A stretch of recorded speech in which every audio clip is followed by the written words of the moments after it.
Hot mic. The best country song ever written, according to him, David Allen Cole, on Real Country Variety 94.3 The Ox. Good Monday morning to you. 8:28 now, time for Coffee Talk, brought to you by the Comanche Chamber of Commerce and Agriculture. Check them out at hashtag Explore Comanche, Texas, as we say good morning to Cynthia Newton and Rochelle Colclaser. I know I figured up at least one. I got through it that time from Hope Counseling. Ladies, how we doing this morning? We're doing well, thank you. Good morning. Happy Monday. And Flag Day also. It is Flag Day. Yeah. I saw that on my calendar. Yeah. So if you have your flag, make sure and put it out. Absolutely. Every day. What are we talking about today? We are talking about how to unplug your kids' teens. Oh, this will be interesting. Does it involve livestock sedating stuff, something like that? Yeah, no, you're reading into that. It would work. No, but we're really going to talk about this. But first off, I want to start by saying something really quickly. You know, I was contacted this morning, and I always want y'all to know, please, please, please. I mean, I can't say this enough. You know, I'm coming up with topics every week, and sometimes I go through, you know, I've been doing this for a year, and sometimes I'm like, okay, I've already talked about this topic, and, you know, there may be a recent event that I may not be aware of that happens. Right. I don't know everything that happens in all the surrounding counties, so, I mean, I do my best, but I don't know everything. So if there's something that's really affecting you and you really want, you know, it addressed, or if there's just something, hey, you know what, I'd really like to hear more about this, please don't hesitate to contact me at, you know, Hope Counseling via Facebook or through the Ox or whatever, so that we can make sure and address those things. Because, yeah, I mean, I can tell you, sometimes trying to come up with a topic that I haven't maybe covered before, and sometimes it may be something, hey, you know what, this is going on right now, and you may have covered this before, but maybe we need to rehear this. Maybe we need to revisit this again. Yeah, absolutely. Okay, so just please, I appreciate the individual this morning that contacted me about something specifically, and I will tell you a little bit about what that's going to be coming up next week, so that we can address that specifically again and revisit some of those things. So again, I just want y'all to know, I mean, this is for you. This is not for me, because I mean, otherwise I would just be speaking to myself. But this is for y'all, and to give y'all the information you need to address mental health issues or parenting issues or any type of concerns that you have. And no, I can't address everything that probably needs to be addressed at a 10 to 15 minute slot time, and that's why we're here for you. So okay, so yeah, how to unplug your kids from too much screen time, guys. You know, we look around us, and again, I've talked a little bit about this before, but maybe not quite as I think I've made you aware that this was an issue, but I don't think I've actually come back and said, hey, this is what you do, probably because sometimes we go, how do I get it away from them? And now it's summertime, so anything we can do to get them out of our hair, right? Yeah, absolutely. So yeah, go play on the computer, go play those video games, go watch TV. Children are often given technology as a way of entertainment so parents can focus on other things. Yes. Yeah, however, this becomes a bad habit. Yep. So, reflect on your daily routine. Okay, it's summertime. You should still have your kids in a routine. I know that's hard, but reflect on that. Take note of your child's downtime. Look at that. During the downtimes, think of different ways you can entertain your child without giving them screen time. Okay, create indoor or outdoor activities for your child to participate in, and unplug with your child. If your child is bored, they can be simply satisfied with your company. Unplug with your child and talk about their day. Ask them to tell you a story. You can also let them help you cook lunch or dinner. Oh my gosh, I taught my son last night how to make hamburgers, and we had so much fun doing that. And I was told they were the best hamburgers that they've ever eaten, so that made me feel good, especially since I don't cook very much. I don't know if they were just doing that to make me feel better, or, you know, I'm not sure, but I thought they tasted pretty good. Yeah. Anyway, but also set a strict time limit. Everything. Use your parental apps. Use your controls. Everything you can go in. If you have parental controls on your stuff, you can set time limits. And once they reach that time limit, guess what? They can't do any more on it. Utilize those, okay? Because you don't want to teach them these bad habits. Stay consistent with your rules. Don't be like, oh, well, it's okay because I really need to go this, so go ahead and y'all just do this today. No. You've got to stay consistent. So create a daily rhythm for you and your child to follow. Your child's mood will benefit from this, and they will expect screen time less often. With little patience, practice, and redirection of attention, your child will learn to rely on screen time less often. Okay? So it doesn't take a lot. It's not going to be their automatic go-to just because they're bored. You know, their automatic go-to may be, I'm going to go play in the sand pit, or I'm going to go throw rocks, or preferably not at houses, but into the river. Sorry, let me clarify that. Yeah. Anyway, into the pond, preferably not at other people. So, you know, just be aware that this can become a habit. So why? You go, okay, but I don't really want to, so why should I unplug my kids from their electronics? Because it's really a great babysitter. Twice as many young kids watch videos these days when compared to just 4 years ago. And the average amount of time that kids spend watching videos has also doubled. That's just videos, okay? So, ages 8 to 12, they spend an average of 4 hours and 44 minutes engaged with phones and monitors, while teens average 7 hours and 22 minutes, Wow. basically nearly 8 hours. Well, a third of the day. And that's like a full work day for us. Yeah. Or And if some you people, actually I mean, sleep mine's 6 longer, or 7 but more, yeah. that's well over half the day right there. Yeah, I mean, to be fair, yeah, when schools are in session, schools now, schools now assign work that kids complete on electronic devices. This seems legitimate because these devices have become integral to our workplace. However, it has sometimes been too easy to distract my kids with screen time for a few moments so I can focus on something else. So you gotta get it. You're gonna get in that slippery slope. Mm-hmm.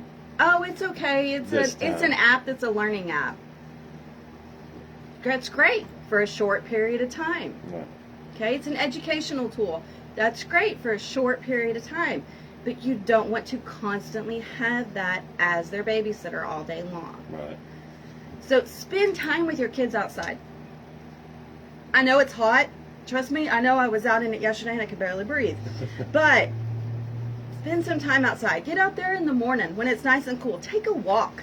You know, do some things that are fun. Go on a nature walk. I mean, you know, I remember doing those when I was a kid. Sometimes just walking around looking for treasures. Right.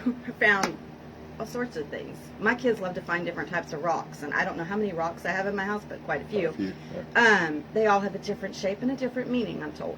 Yes. So I mean, it's just take that nature walk. Take that, you know, they may find a feather. They may find a bird's nest. They may find eggs. I mean, it's just really cool things that, hey, you know, this is what this is, and they're learning. They may find a footprint. Okay, how do we identify that track?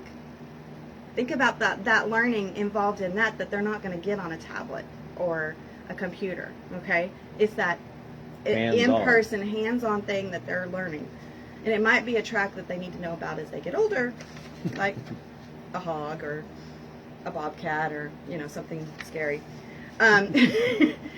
Lions and tigers and bears, oh my. Anyway, I know we don't have many of those around here, but you never know, it's still possible.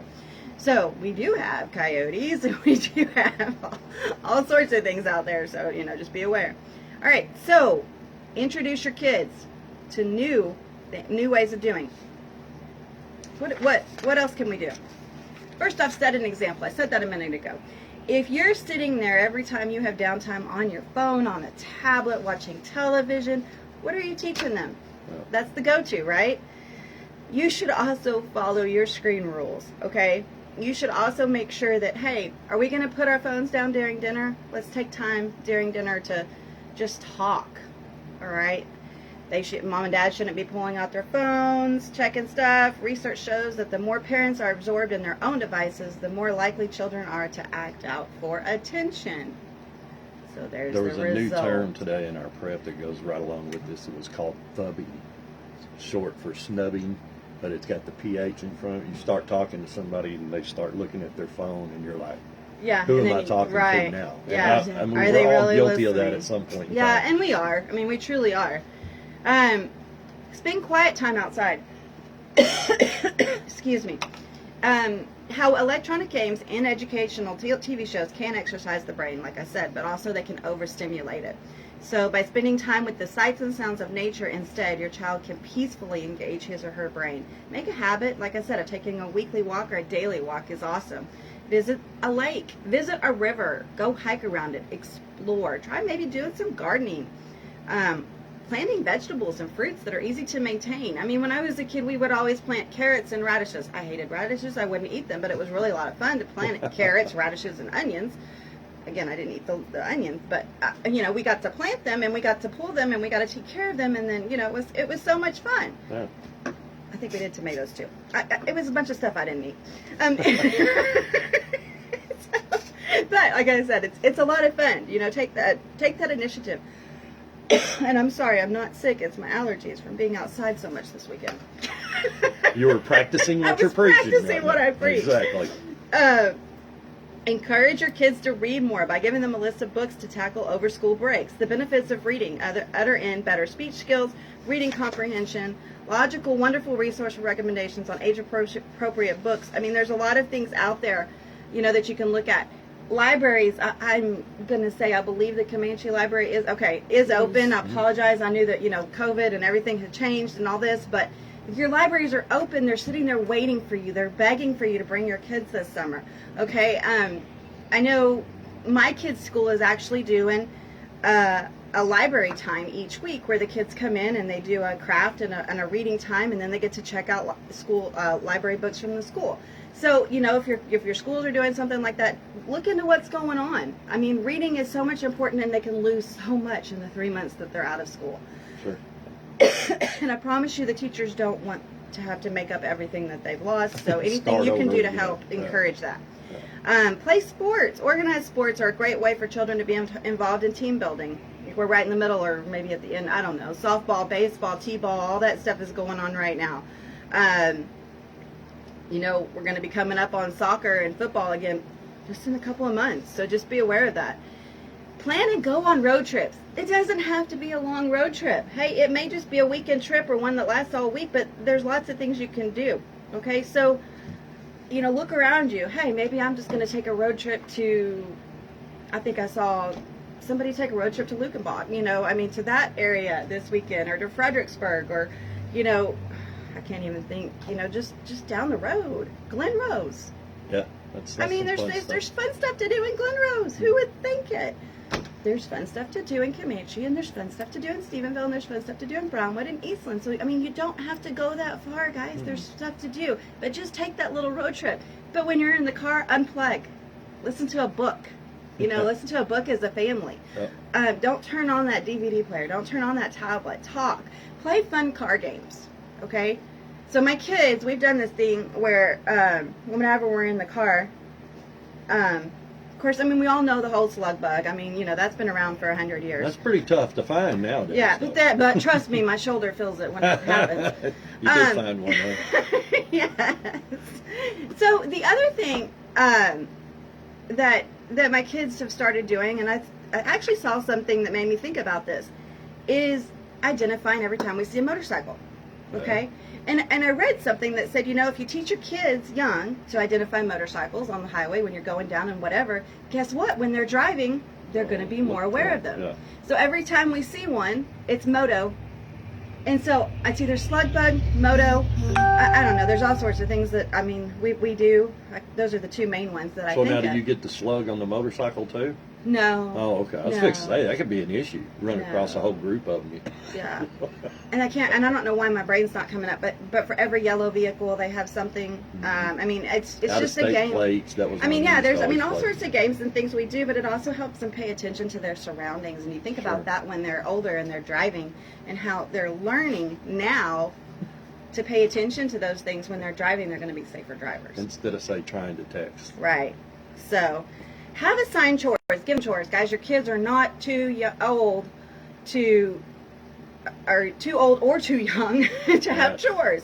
Even the 2-year-old can have a chore. Trust me, the 3-year-old can have a chore. It may not be the biggest chore. It may be just pick up the trash in the kitchen, floor, or maybe just pick up the trash in your room, or empty the trash can, or it may be vacuuming with you or something like that. They can help you, and they can do a lot of things. emptying that dishwasher. My kids were emptying the dishwasher as soon as they could walk. Sometimes they would have to empty it and hand it to me, but they learned from then that they could, help with those things. So they got to the point that they would fight over who would empty the dishwasher. That's a good one. Is that weird? Yeah, kind of. In this day and time, yeah. Yes, it is. But now they fight over who's going to do the laundry and who's going to wash the dishes. I don't know. So it's like, no, I You've want to raised do the some kind of laundry. mutant, Cynthia. I'm blessed.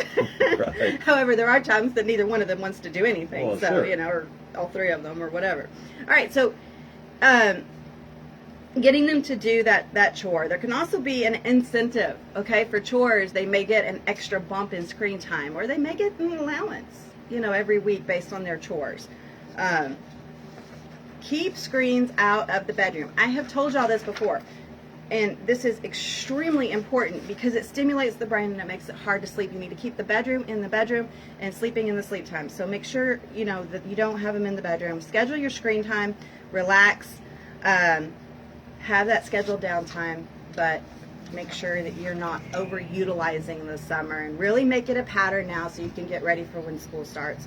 Okay, this is great time to develop new patterns, new habits going into this next school year. So be aware of that. We're here for you at Hope Counseling of Texas with 4 locations in Comanche, Eastland, Dublin, and Hamilton. I don't know what day it is. And please, like I said, if you have topics that you would like to hear about, or you've got something that maybe is really weighing on your heart, and you say, hey, would you just address this? Please don't hesitate to message us on Facebook at Hope Counseling of Texas, or give us a call. You can always call our office at 325-356-1105.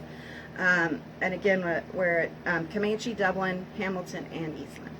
All right. Well, Cynthia All right. and Rochelle, we sure Oh, appreciate and stopping so in. next Yep. week we will be talking a little bit about suicide and its effects, and how do you overcome Oh, man. suicide when you're affected by Yeah, it. that'll be a tough one.